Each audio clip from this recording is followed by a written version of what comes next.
ऐसा माना जाता है कि ऐसा मेरे जैसे कॉमन आदमी को ऐसा लगता है कि जो मूल विचार था मद्य निषेध का, वो गांधी की फिलॉसफी से, गांधी के विचारों से निकला था। क्योंकि वो मानते थे कि महिलाओं पर जो उत्पीड़न होता है उसका एक बहुत बड़ा हिस्सा जो है, उसकी जवाबदेही जो है, उसकी जिम्मेदारी जो है, वो शराब और उससे एसोसिएटेड जो जिसको बोलते हैं हम आज की डेट में जो महिलाओं पर अत्याचार होता है, तो उसको लेकर है। वुमेन अब्यूज जिसको हम कहते हैं, फिजिकल अब्यूज जो होता है वुमेन के साथ, तो इस पर अंबेडकर का क्या स्टेक है? क्योंकि ऐसा तो जनरली माना जाता है कि टेम्परेंस मूवमेंट जो शुरू हुई उसमें गांधी ने इस विचार को उठाया, लेकिन इस पर अंबेडकर का क्या व्यक्तित्व है, उसको वो कैसे देखते हैं? गांधी और अंबेडकर अपने आप में समकालीन राजनीतिक चिंतक थे, और दोनों का आप देखें कि राजनीतिक चिंतन बहुत महत्वपूर्ण है। आप बिना दोनों से गुजरे हुए उस समय के दौर को, आज के दौर को भी नहीं समझ सकते। तो आपने बहुत महत्वपूर्ण बात कही कि गांधी जिस तरह से इन मुद्दों को उठा रहे थे, अंबेडकर भी अपने यहाँ उठा रहे थे, जिस पर हमने चर्चा की। और आपको जानकर ये प्रसन्नता होगी कि जब महाड़ आंदोलन अंबेडकर जी ने चलाया दिसंबर में 1927 में, नवंबर में, तो 27 दिसंबर को उसी सभा में जब उन्होंने दलित महिलाओं की बहुत भारी उपस्थिति देखी। एक ये बहुत महत्वपूर्ण बात है डॉक्टर अंबेडकर के आंदोलनों की कि वो अपने उन सभी आंदोलनों में महिलाओं को सहभागी बनाते थे और बराबर की भागीदारी के साथ बराबरी की भूमिका भी प्रदान करते थे। उसी सभा में जब उन्होंने दलित महिलाओं की उपस्थिति को, बहुत बड़ी उपस्थिति देखी, तो हालांकि ये प्री प्लान नहीं था, पूर्व नियोजित भाषण नहीं था, लेकिन महिलाओं की इतनी उपस्थिति को देखते हुए उन्होंने वहां उन महिलाओं को संबोधित किया।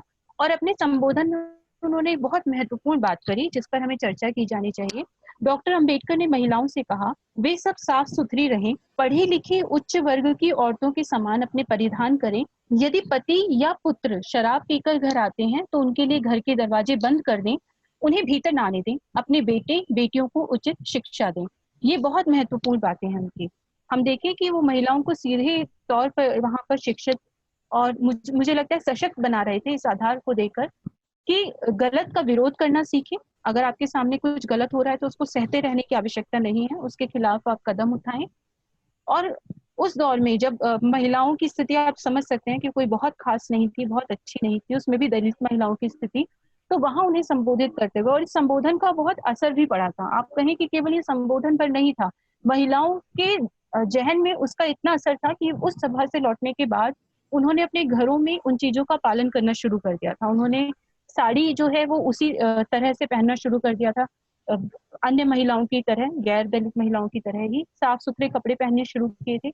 उसी सभा में उन्होंने कहा था कि आप जो ये वजनी गहने पहनते हैं वो असल में आपको एक तरह से गुलाम बनाए जाने की निशानी है। जो इतने भारी भारी कड़े या चूड़ियां पहनती हैं, महिलाओं ने वो सब उसी सभा में उतार दिए थे। तो आप देख सकते हैं ये तो प्रभाव वो थे जो हमें तुरंत नजर आए। तो वो महिलाएं जब घर गई होंगी तो निश्चित तौर पर उन्होंने उन पुरुषों का भी विरोध अपने घर में किया होगा जो शराब पीकर आ रहे थे। तो अंबेडकर लगातार उन्हें सशक्त कर रहे थे कि अगर आप देख रहे हैं, घर की महिला होने के नाते आपका स्थान सबसे महत्वपूर्ण है, क्योंकि वो मानते थे कि महिलाओं की तरक्की पे पूरे परिवार और समाज और राष्ट्र की तरक्की जो है वो निर्भर करती है। तो महिलाओं की भूमिका को वो कहीं कमतर ना आंकते हुए शराबबंदी, या जिसे हम शराब के सेवन की बात जिस पर हम कर रहे थे, वो सबसे महत्वपूर्ण भूमिका महिलाओं को सौंपते हैं। और वहां वो कहते हैं कि अगर पीकर आ रहे हैं तो आप घर का दरवाजा ना खोलें, उन्हें समझाएं। और उसके तुरंत बाद एक बात और महत्वपूर्ण है जो वो कह रहे हैं कि अपने बेटे और बेटियों को उचित शिक्षा दें। वो शिक्षा को बहुत महत्वपूर्ण मानते हैं। शराब के सेवन के संबंध में भी वो बार बार कहते हैं कि आपको क्या चुनना है ये शिक्षा के द्वारा ही आप समझ पाएंगे। तो लगातार वो जिस खंड की हम बात कर रहे थे, खंड 39 वॉल्यूम में, एक उनके भाषण में मैंने ये पढ़ा कि वो ये कहते हैं कि आप अगर शराब से, लोगों को शराब से दूर रखना चाहते हैं तो उन्हें उचित शिक्षा दें। सरकार की नीति ऐसी होनी चाहिए कि शिक्षा बहुत सस्ती हो, सर्वसुलभ हो, उसमें दलितों का, बहुसंख्यकों का, बाकी सबका भी स्थान सुनिश्चित किया जाए। और अगर आप उन्हें शिक्षित कर देंगे, उन्हें शिक्षा संपन्न बना देंगे, तो शराब से उनकी दूरी अपने आप बढ़ जाएगी। तो ये अपने विषय, अपने समय में वो बहुत महत्वपूर्ण बात सोच रहे थे कि शिक्षा से जो विवेक निर्मित होगा उसके द्वारा खुद ही वो शराब से दूर होंगे। तो बेटे और बेटियों दोनों को उचित शिक्षा देने की बात कर रहे हैं, और महिलाओं को वो इसमें एक बहुत महत्वपूर्ण जिम्मेदारी दे रहे हैं कि शराब के सेवन को किस तरह से वो देख रही हैं, कैसे उससे दूर हो सकती हैं। आपने जो बातें कही उसमें 2-3 बातें बड़ी इम्पोर्टेंट जो मेरे ध्यान में आई। पहले तो ये कि क्योंकि उस समय के समाज में महिलाएं जो थी वो बहुत कम शराब पीती थी, वो संख्या बहुत गौण थी। तो सर आपकी आवाज बहुत धीमी आ रही है। उस समय के समाज में जो महिलाएं थी वो बहुत कम शराब पीती थी और उनकी संख्या बहुत कम थी, तो इसलिए उन्हें जो उत्पीड़न सहना पड़ता था वो ज्यादातर दूसरे की शराब से सहना पड़ता था। आज हम वहां से निकलकर इस स्थिति में आ गए हैं कि इक्वलिटी के नाम पर, बराबरी के नाम पर बहुत सी महिलाओं ने ये तर्क दिया है और मैंने सुना है कि जब पुरुष पी सकते हैं तो हम क्यों नहीं पी सकते। तो अगर हम महिला को एक सिंगल यूनिट मान लें और एंटिटी मान लें, तो अब उसका जो लड़ाई है शराब को लेकर वो 2 पहलुओं पर है। एक पहलू तो वो है कि जो उसका भाई, उसका पिता, उसका पति या उसका कोई जानने वाला है, बेटा शराब पीता है। तो दूसरा पहलू ये भी है कि वो जो खुद शराब पीने लगी है उससे उसकी खुद के व्यक्तित्व में बहुत क्या परिवर्तन आया है, कितना, अगर मैं यूज कर पाऊंगी वर्ड, उसके बिहेवियर में कितनी बदलाव आया है। गिरावट कहूंगा तो शायद ये मेरा प्री कंसीव्ड नोशन हो जाएगा कि मैं तो सोचता ही रहता हूँ। अगर मैं ये वर्ड ना भी यूज करूँ तो आपको क्या लगता है कि वुमेन डिग्निटी, महिला सम्मान में शराब को लेकर क्या फर्क आया है? एक सवाल तो ये, और दूसरा ये कि उन्होंने ये कहा कि महिलाएं अपने पति या अपने बेटे को ना घुसने दें, लेकिन वो शायद ये कहने की हिम्मत नहीं कर पाए जो आज भी है कि आप बहन भी अपने भाई को घर में ना घुसने दे, ऐसा साहस कर सकती है? बिल्कुल, ये बहुत महत्वपूर्ण है। मुझे लगता है कि हाँ, ये साहस होना चाहिए था और ये हमें जोड़ देना चाहिए उसमें आगे कि कोई भी हो उसमें स्थिति हमारी महिला हो या पुरुष के नाते जिस भी भूमिका में हो संबंध के, हम बहन, पत्नी, माँ या किसी अन्य भूमिकाओं में भी, तो हमें विरोध करना ही चाहिए। दूसरी बात आपने जो कही वो बहुत महत्वपूर्ण है कि महिलाएं जब शराब का सेवन करती हैं तब क्या प्रभाव पड़ता है। मुझे लगता है उसका प्रभाव बहुत नकारात्मक पड़ता है। उसका प्रभाव इस हद तक पड़ता है कि जिस परिवार की सबसे महत्वपूर्ण इकाई महिला होगी, आप सोच सकते हैं कि उसका प्रभाव उतना ही अधिक उस घर पर पड़ेगा। यानी मैं ये नहीं कह रही कि पुरुष पी रहा है तो उसके प्रभाव बहुत कम पड़ेंगे या महिला पी रही है तो उसके प्रभाव बहुत ज्यादा पड़ेंगे, लेकिन फिर भी घर की जो सबसे महत्वपूर्ण इकाई है, मैं मानकर चलती हूँ परिवार की, पुरुष के साथ साथ महिला भी है। और जब महिला उस शराब का सेवन करेगी तो निश्चित तौर पर जो परिणाम होंगे, जो दुखद परिणाम होंगे या जो बहुत गंभीर परिणाम होंगे, वो और ज्यादा खतरनाक स्तर पर पहुंच जाएंगे। अब ये बहुत महत्वपूर्ण है देखना, जिसकी तरफ संकेत तो अम्बेडकर भी कर रहे थे कि अगर घरों में शराब पी जाएगी, शराब बनाई जाएगी, तो महिलाएं और बच्चे बहुत दिनों तक अछूते नहीं रह जाएंगे। वो अपने समय में भी ये बात कह चुके थे कि फिर आप ये नहीं सोच पाएंगे कि महिलाएं शराब ना पिए, बच्चे शराब ना पिए, क्योंकि आप लगातार पीकर घर पहुंच रहे हैं या शराब बनाई जा रही है आपके घर में, तो निश्चित तौर पर उसका सेवन जो है वो बाकी सदस्यों के द्वारा, चाहे वो महिला हो या बच्चे हो, वो करेंगे। तो ये तो एक दुष्परिणाम सामने आया कि पहले जो केवल पुरुषों का कार्य माना जा रहा था, अब महिलाएं उसमें शामिल हैं। दूसरी बात ये बहुत महत्वपूर्ण है सर, हमें समझना होगा कि महिलाओं ने इसके सेवन को इतना ज्यादा, अभी हाल फिलहाल के कुछ वर्षों में, पिछले वर्षों में देखें तो बहुत ज्यादा इसकी संख्या बढ़ जाती है। इसके पीछे हम फिर वही हमें कारणों को जानना होगा कि ऐसे कौन से कारण रहे कि महिलाओं ने शराब पीना इतना शुरू कर दिया। पहला कारण तो ये कि परिवार में क्योंकि एक पूरी पीढ़ी पीकर आ रही थी, जिसको उन्होंने देखा, समझा और लगातार, मुझे लगता है कई बार उन्होंने मना किया होगा, ऐसा नहीं है कि हर बार उन्होंने सहा होगा, प्रतिरोध भी किया होगा, लेकिन एक हद के बाद ये लत उन तक पहुंची किसी न किसी रूप में। दूसरा, लोकप्रिय संस्कृति जिसकी हम बात कर रहे हैं, पॉपुलर कल्चर, उसमें हमें जेंडर इक्वलिटी की बात तो करी, नारी समानता की बात की, लेकिन नारी समानता को जब लोकप्रिय संस्कृति या पॉपुलर कल्चर अपने हिसाब से इस्तेमाल करता है तो वो स्त्री को भी अपने खाते में ले जाता है। यानी बाजार अब ये नहीं चाहता कि केवल पुरुष ही सेवन क्यों करें, महिलाएं सेवन क्यों ना करें।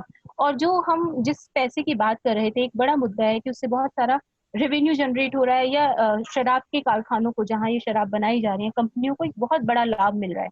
तो आखिर उसमें महिलाएं अगर शामिल हो जाती, उनका शेयर भी शामिल हो जाता, तो आप सोच सकते हैं कि आधी आबादी भी अगर उसे पीने लगे तो फिर उसके आंकड़े जो है वो बहुत बढ़ जाएंगे और उससे जो आय होगी वो बहुत दुगनी होगी। तो सोची समझी रणनीति के तहत बाजार ने इसमें महिलाओं को शामिल किया, उनकी भूमिका को निर्धारित किया कि आप शराब पिएंगे तो आप स्वतंत्रता को महसूस करेंगे। बहुत हद तक पुरुषों पर भी है। आप इसे बहुत आसान उदाहरण से समझाना चाहूँ तो पहले फेयर एंड लवली का जो पूरा एडवर्टाइजमेंट चलता था वो सिर्फ महिलाओं के लिए था, उनको कामयाब बनाने के लिए कि मान लीजिए वो गोरी नहीं है तो वो कामयाब नहीं होगी या उनकी पूंछ नहीं होगी। लेकिन जब बाजार ने देखा कि इसका इस्तेमाल तो केवल महिलाएं कर रही हैं, इसमें बाकी जनसंख्या को कैसे जोड़ा जाए, तो फिर एक नया प्रचार माध्यम अपनाया गया जिसमें फेयर एंड लवली जो है वो पुरुषों के लिए भी आ गई। यानी किसी ब्रांड का नाम ना लिया जाए, लेकिन क्रीम जो है गोरा बनाने की अब वो पुरुषों के लिए भी है।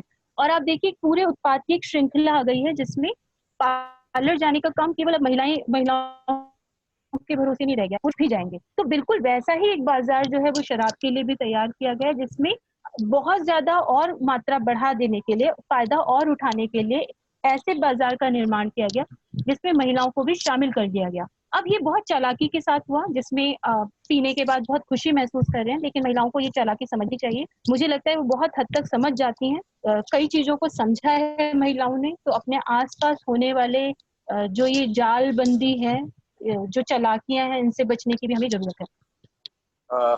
अगर मैं अतिशयोक्ति ना करूं, मुझे लगता है कि हमारी राजनीति जो है वो बहुत खिसक गई है, या कहें कि आगे निकल आई है या पीछे चली गई है।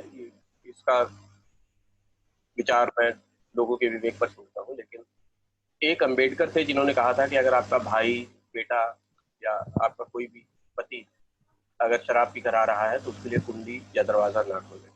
और आज की हमारी राजनीति में वो कुंडी ना खोलने की बात करते हैं, और हमारी राजनीति ने आज महिलाओं के लिए अलग शराब की दुकानें खोल दी। तो अब अम्बेडकर से चलकर केजरीवाल तक तो आ ही गए हैं। मतलब मैं इसमें एक व्यक्ति को कुछ नहीं देना, ये पूरी मानसिकता है जिसको दोष देना है। आपने एक और बात इम्पोर्टेंट कही थी, वो ये कि शराब को लेकर शिक्षा नहीं, शिक्षित होने से लोग ज्यादा अवेयर होते हैं।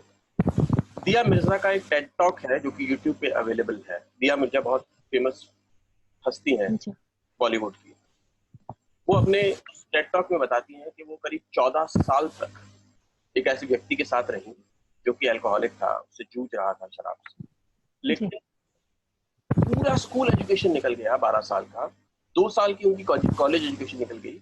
उसके बाद उन्होंने कहीं पढ़ा कि अल्कोहलिज्म है क्या। मतलब इसको लेकर शिक्षा बिल्कुल नहीं है हमारे समाज में, इसको लेकर शिक्षित बिल्कुल नहीं किया जाता।